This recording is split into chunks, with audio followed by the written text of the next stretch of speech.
Hey guys, welcome back to my channel. It's your girl, the Brooke Ashley, and today we are here to discuss The Real Housewives of Atlanta, Season 14, Reunion Part 3, and y'all, we are finally done.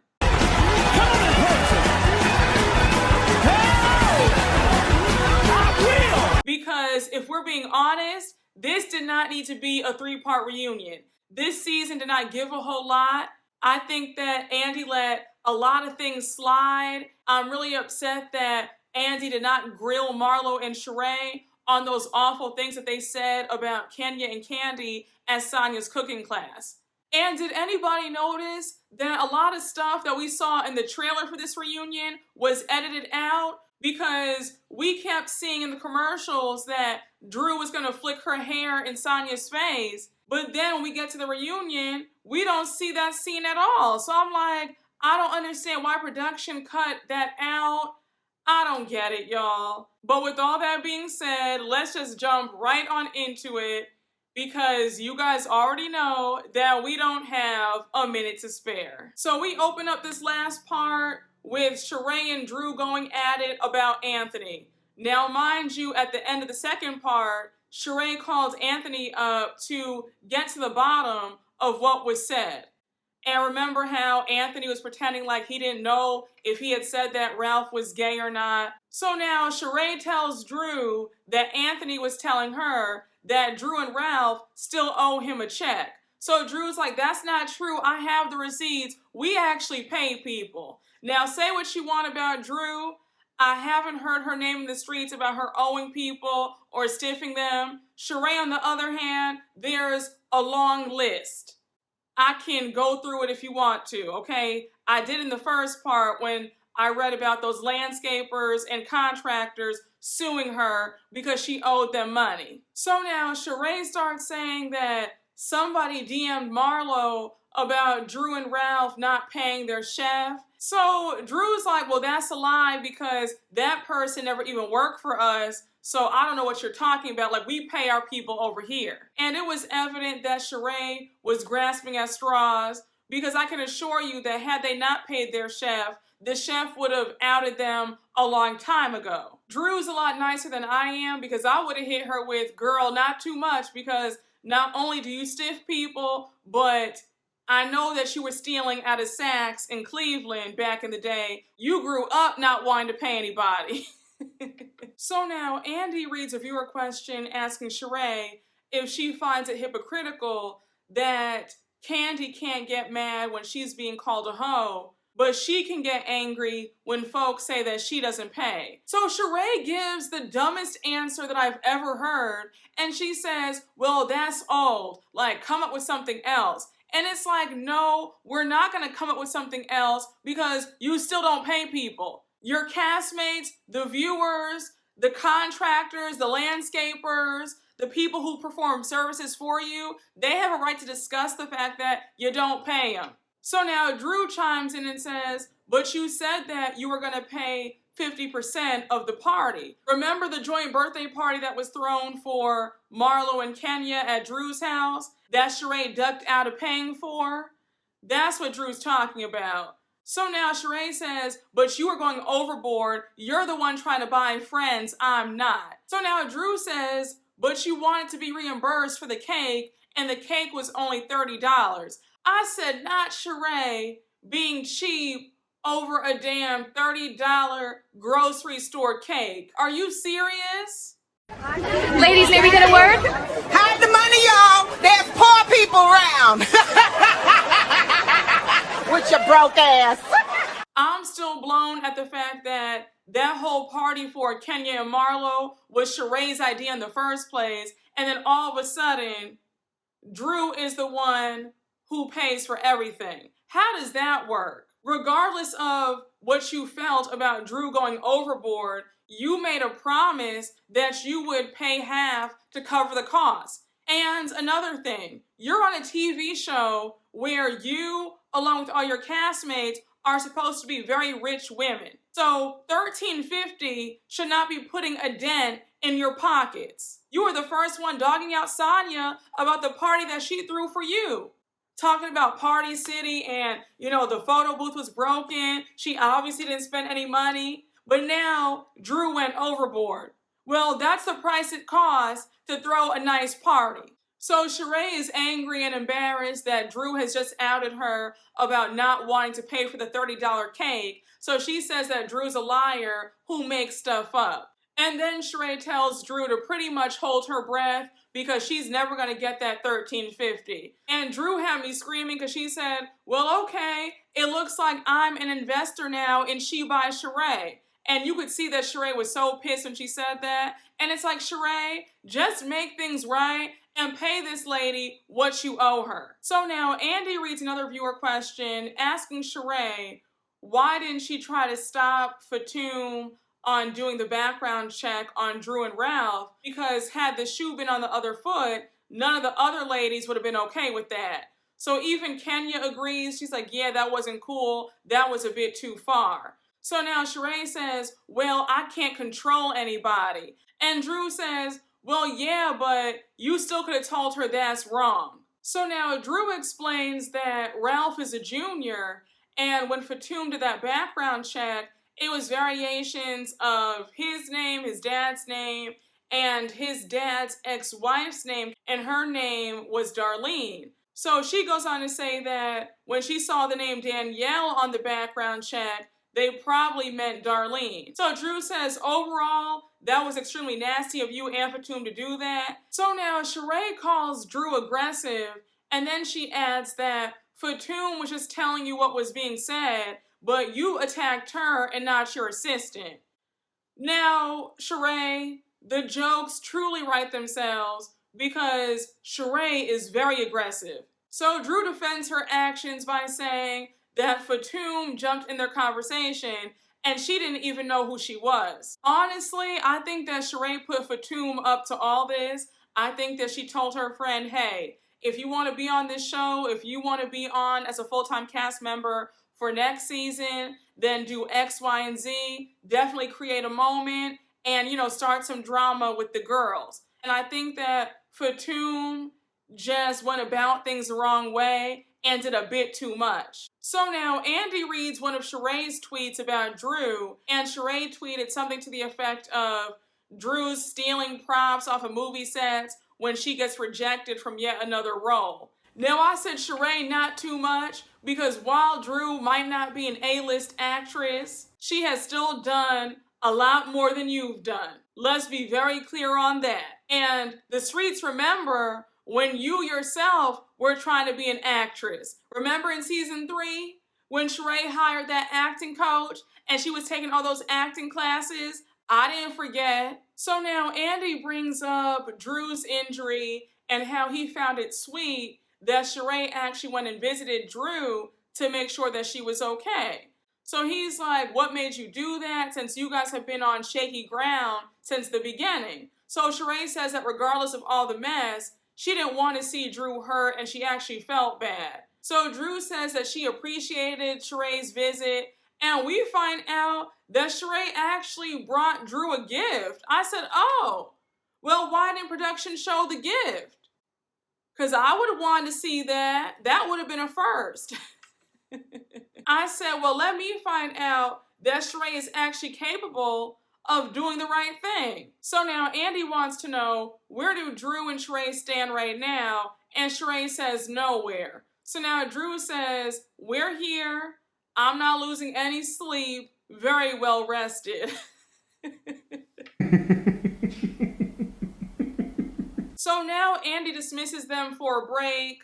Some of the ladies get up and we see Drew and Shereé still sitting there, and they start going back and forth about the whole Anthony stuff.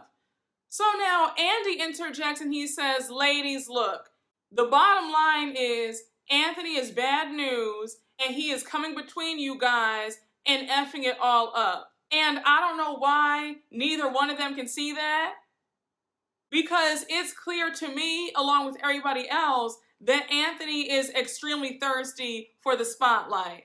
And I was watching a little bit of Kandi's recent speak on it, and she had Drew on as her guest, And Drew was talking about how she first met Anthony when she was hanging out with Tierra Marie and Tiana Taylor. And so when she hired him, she said that everything was good until the cameras came on. And when they started filming, she noticed a complete switch, like, this is not the same person that we hired. And she said that she addressed him about his attitude change several times. And he was saying, well, you know, that's just me. That's just how I am. I'm just having fun. And I was thinking, Drew, you already saw how he switched up. That should have been a warning sign right there. The fact that he was able to just switch up like that for the cameras, I would have said, oh no, you gotta go. Drew, let this be a lesson to vet people properly, especially people who are going to be around you and your family all the time.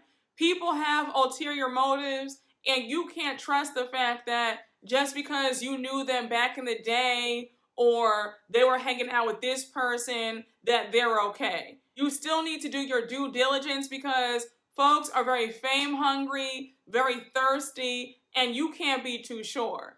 Anthony, I hope that the few seconds of camera time was worth it, because you do know that you just shot yourself in the foot. I mean, who else is gonna hire you or trust you now? Nobody. Unless they make you sign an NDA, I don't really see it for you being a personal assistant to anybody high profile. This was a very dumb move, and you made yourself look very foolish. So now the mini break is over, the husbands come out, and it was so funny because Andy was like, Todd is Diana Ross, and Ralph and Ross are the Supremes. So Andy's making small talk with the husbands. He's asking them how they're doing. He also points out how they've gotten super close, and then he wants to know if any of the fallout between their wives has come in the way of their friendship. And Ralph and Ross say no, since their wives, Sonia and Drew, have been going at it all season. Now I have to say, that must be a little bit tough to be beefing and your spouse is still friends with the spouse of the person that you're beefing with. Because I'm one of those people, and call me petty, call me immature, but you can never call me a liar because I'm always going to be truthful. But I'm one of those people, right? If someone that I love has beef with somebody, like, then I don't like the person either. Or the couple either. You know what I'm saying? Is that petty of me? Please let me know if anybody else is like that. So now Andy brings up the Jamaica trip because of course he would. He wants to know what brought that anger out of Ross where he said, don't F with my wife. So Ross says that he was trying to de-escalate the situation and then let them know that he didn't appreciate what was going on. Now Ross, like I've said many times, this might not be the show for you.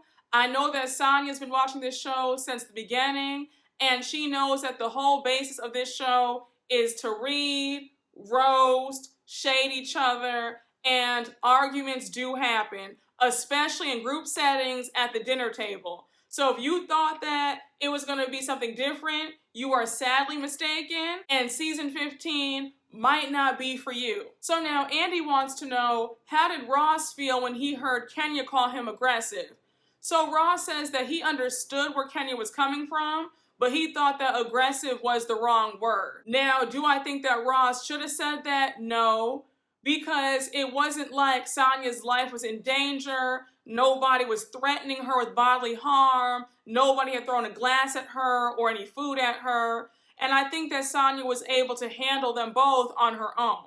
But Ross and Sonia, again, this might not be the platform for you guys, because if that's going to send you guys over, then I don't know what to tell you, because there have been a lot more explosive fights than that, and husbands haven't gotten involved or said anything. So now Kenya interjects, and she says that she understands where Ross is coming from, and she makes it clear that she never thought that Ross would attack them or do anything crazy. And then she adds that she admires Ross for standing up for his wife, and that she thinks that he's a cool guy. I was happy because I said, finally, we can just put this whole Jamaica trip to bed. It had to be the most exhausting argument ever. If I heard the words, I fit and aggressive one more time, I was gonna scream. So now we get to the Kandi portion, and I was like, oh wow, we really haven't talked about Kandi this whole time. So now Andy reads a viewer question asking Marlo, why does Marlo feel like she has the right to comment on other people's relationships when she never discusses hers? So Marlo apologizes for ever speaking on Kandi and Todd's marriage, and then she adds that growing up, she was taught that all men cheat. Now, I'm not surprised that Marlo thinks that.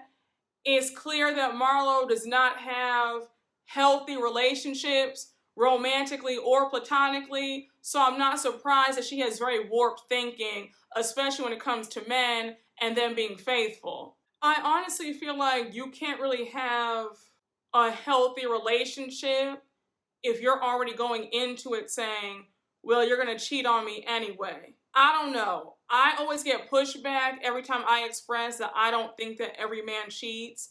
There are faithful men out there. I think that's a very damaging and defeated attitude and mindset to have.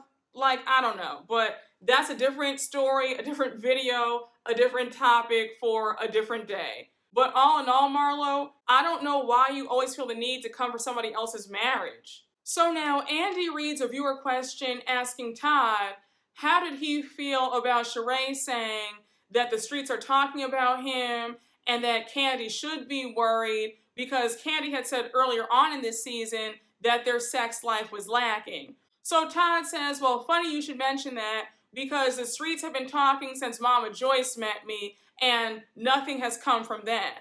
Then he adds that with this group, the streets are always talking about him. So here goes Shereé pulling her signature move. Every time she's caught up in something, she starts talking a mile a minute. We can barely understand her. And she says, well, Marlo had told me some stuff and I was just piggybacking off of that. But no, personally, I haven't heard anything about Todd. And I was waiting for her to say, you know what, Todd and Kandi, I'm sorry for that. I should have shut my mouth and not said that. It's really no wonder that Shereé and Marlo are such great friends because they're the same person. They both have very nasty spirits and they both struggle when it comes to taking accountability for the things that they say. Now, here's where I got annoyed. Andy reads a viewer question asking Todd, why is it okay for his daughter Kayla to struggle while Raleigh has a very easy and comfortable life? So Todd says that since he's from the Bronx, that shapes everything, and struggling is good because Kayla's going to appreciate it later and how she's very productive. Now, like I said, I think it's a shame that Todd has this mindset. I don't believe that kids, especially black kids, have to get it out the mud and just struggle for everything. If you are able to provide your child a comfortable life, why wouldn't you do that? It's not fair that Kayla has to struggle for everything and has worked so hard. Meanwhile, back at the ranch, her other siblings are living a very easy life. That's going to cause resentment. I don't understand what the issue is with Todd. It's very aggravating. And I'm so tired of people acting like because you live a good life or you've never had to struggle that you're going to be a spoiled brat with no work ethic. That's not true. You can still grow up in a well-to-do home and still have a work ethic, still be down to earth, still be a kind person. So for Todd to act like Kayla's not going to appreciate anything unless she struggles, that's BS. I was just so irritated. And I was hoping that Kandi was going to step in and say something like, you know, I'm trying to work on him about this mindset. I try to slide her a few bills here and there, but Kandi just sat there silent. I said, okay. I just couldn't imagine. I'm not even a parent, but best believe if and when I do have children, there's no way that they're going to struggle. Like, absolutely not. I didn't struggle growing up, so there's no way that my kids are going to be struggling. Like, that's just not happening. They're going to have an even better life. It's going to be even more. So now we learned that Todd's condo in Fort Lee, New Jersey is fully renovated. They're excited about that. Then they also talk about their play, we all know that Todd and Kandi are now the producers of the newest Broadway play called The Piano Lesson with Samuel L. Jackson, John David Washington, who's Denzel's son, and Danielle Brooks. So they're pumped about that. Kandi's hoping to get the EGOT. And then we learn that the play is premiering at the same time as BravoCon on October 15th. So now Andy brings up Kandi and Todd's estate planning. He wants to know, how did Todd feel when Kandi said that if she were to pass, she would not want Todd to remarry? Now, Todd says that he just thought that she said that because she was possessive and she loved him so much, not because of what the new person might get. So now Kandi says that in her family it happened where her great-grandmother passed away, her great-grandfather remarried, and then when he passed, the new wife got everything. And she wouldn't want that to happen if, God forbid, she passed and Todd remarried. Now, like I said in prior recaps, Kandi and Todd really need to just buckle down and get everything in writing so that, God forbid, if anything were to happen, the kids will all be set. Also, I was surprised that Andy didn't talk more about what Mama Joyce had to say about the whole thing. And once again, Andy really just breezed through these questions. We didn't really learn a whole lot of info about what's going on with anybody. So now we get to the Drew and Ralph portion, and I was a bit annoyed. I just feel like Ralph always sounds like a used car salesman. I don't know, just something about him really just irks me. But anyhow, Andy brings up the assistant and the whole massage mess, and Ralph says that he did fire the assistant and he really regrets not taking his wife's feelings in account. And he says that he loves Drew and the love that he has for Drew wasn't conveyed throughout the season. Now, Ralph, you can't blame anybody but yourself. I'm sick of people acting like it's the editors who are making them look bad, and it's like, they can only use what you give them. Don't get me wrong, I'm not saying that production can't be messy and take things out of sequence, but with Ralph and his actions, that's all him. But Ralph apologizes to Drew, and Drew's happy for it.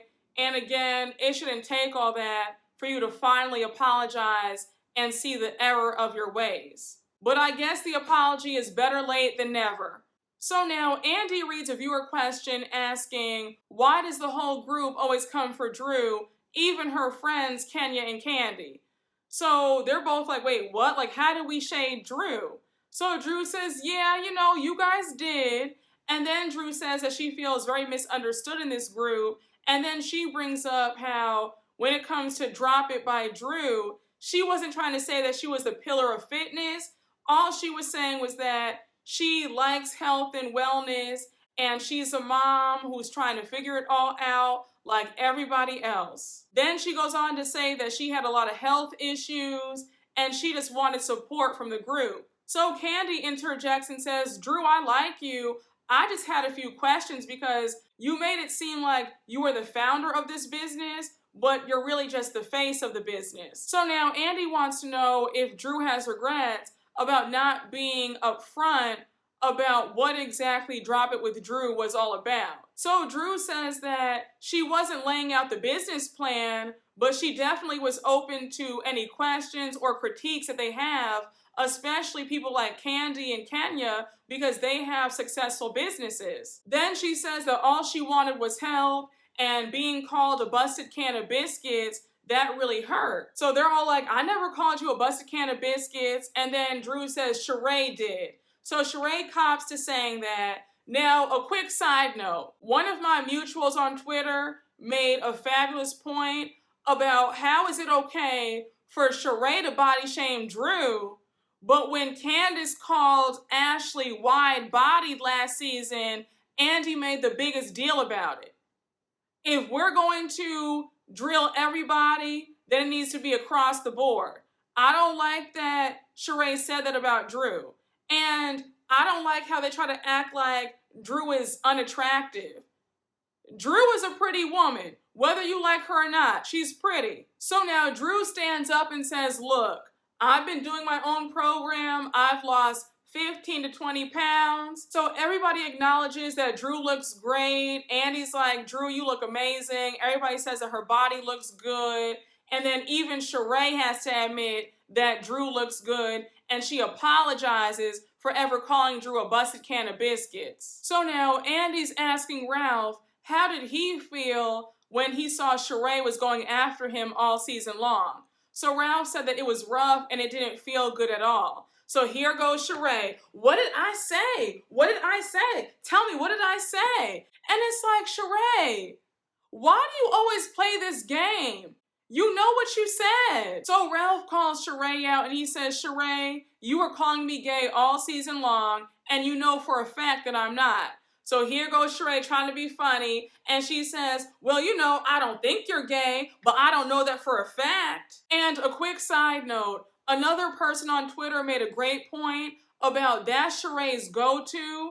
Anytime she's trying to argue with somebody, she is always coming for somebody's husband and their sexuality. Because one of y'all made a great point about how she did that to Kim Field's husband. So Shereé and Ralph are going back and forth, and then Andy's like, look, Shereé, do you regret saying anything about Ralph? And then she says again, well, what did I say? So Ralph says, Shereé, you said that I had a dildo. And then Shereé says, oh, I actually did say that. I'm sorry. I was trying to be funny, but I apologize for that. When I tell y'all, Shereé is definitely up there when it comes to Housewives that I really don't like. Now, I was screaming because at this point, Drew and Ralph were just so over it.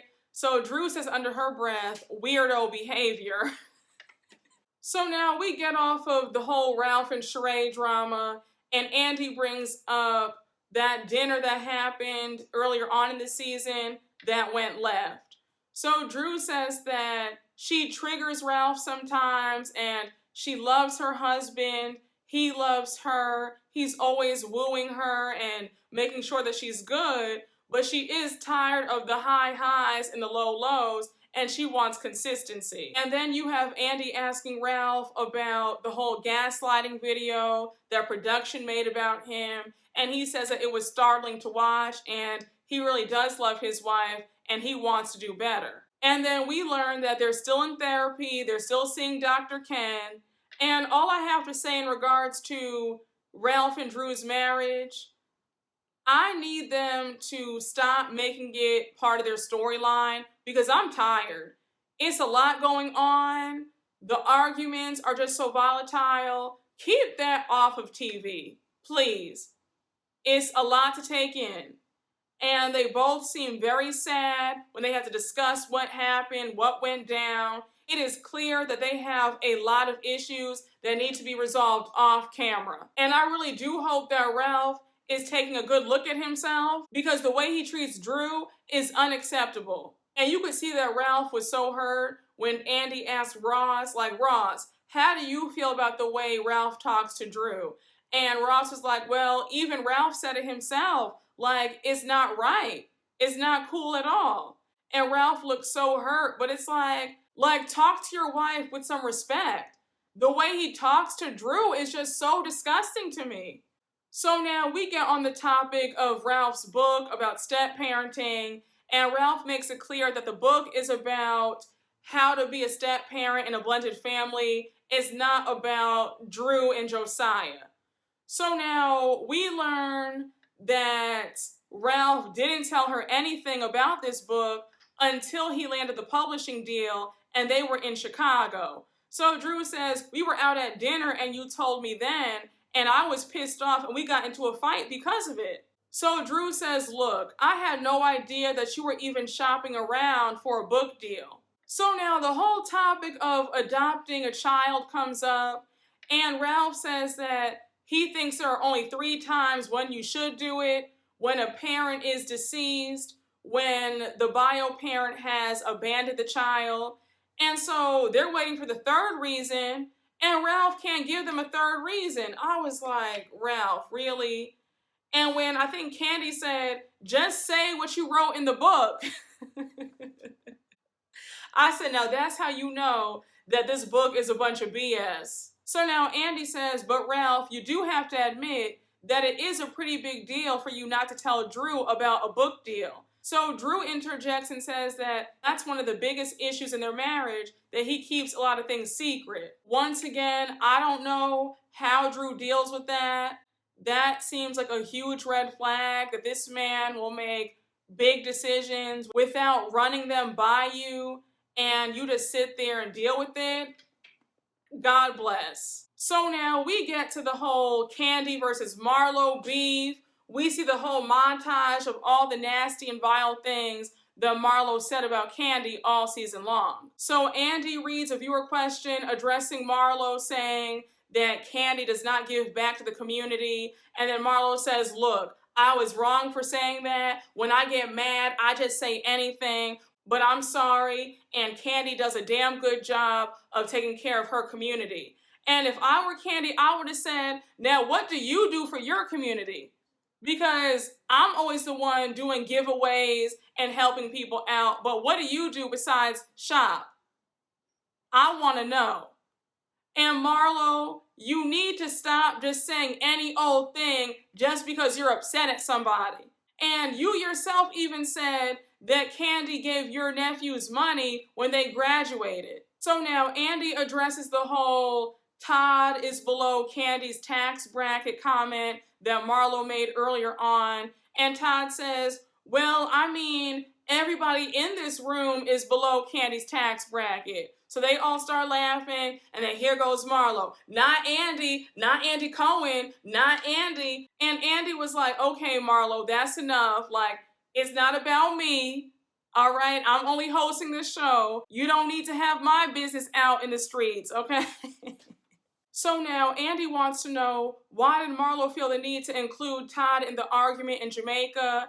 And Marlo says, look, I need to stay out of married folks' business. I had no right involving Todd in the argument between me and Kandi. And then Andy brings up the whole country bumpkin comment, and Todd says, Andy, I have never called my wife a country bumpkin ever. Now, Marlo, you are better off keeping your mouth shut, because you just embarrassed yourself right here. Because when you said, oh, Todd, by the way, how much should I pay to be in this circle? And he said, oh, you want to know? Because back in the day, you were very dehydrated to be in this group. Todd reveals that when they went to South Africa in season 4, that Marlo paid all of her expenses to be on that trip. So you have Marlo sitting there trying to play dumb. She's like, wait, what? I did? And then even Andy was like, yeah, I heard that too. You know what? This is too much. But Marlo was really thirsty to be on this show. I mean, it was clear. She wanted to be on this show by any means. But I guess it paid off in the end, because here she is now as a full-time peach holder. So now Andy brings up the worldwide comment that Marlo made. And she says, well, of course Kandi's worldwide. I'm just saying that if me and Kandi go to London or Paris tomorrow, me and her are going to be in different circles. Like, it's just different because I'm in the fashion game. So they're all looking at her like, Marlo, are you serious? And Kenya's like, if you guys go into Gucci or Chanel, they're taking the both of you into the back room to look at stuff. Like, what are you saying? Let's be for real here. Now, Marlo, I don't know what circle you think you're in, but I can assure you that if you and Kandi go to Paris or London tomorrow, more people will know who Kandi is than you. I'm just saying. I think that Marlo is very delusional, and I think that she is still reminiscing on her time of when she was with the billionaire.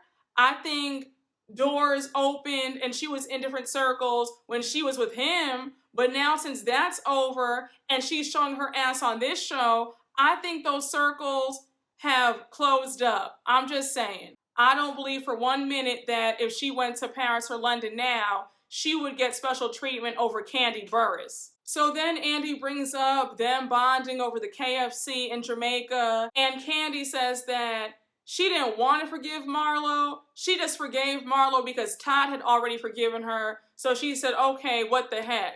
So now Marlo says, look, I'm sorry. I need to do better. And me and Kandi have always had a close friendship, but we don't talk on the phone every day. And then she says that she loves Kandi and Kandi knows her heart and she promises that going forward, she's going to be a better friend and watch what she says. So Kandi accepts that, and she says, okay, like, that's what I want to hear. Now, Kandi, I think that you're a fool if you believe what Marlo's saying. I don't believe it for 1 minute. I think that when it comes to Marlo, leave Marlo where she's at. Marlo is somebody where it's 3 strikes and you're out. And 3 strikes is a bit too generous for me. I'm more of a 1-strike person. So now Andy dismisses the husbands, and then Ross makes a joke. He's like, Andy, by the way, don't F with my wife. And I have to admit, that was pretty funny. So now Andy closes this reunion out by asking them all one thing that they have learned and will apply going forward. Sonia says that this is a group of incredible women and how she wants to push past any future drama in a better way. Drew says that this season was bittersweet but also great for her.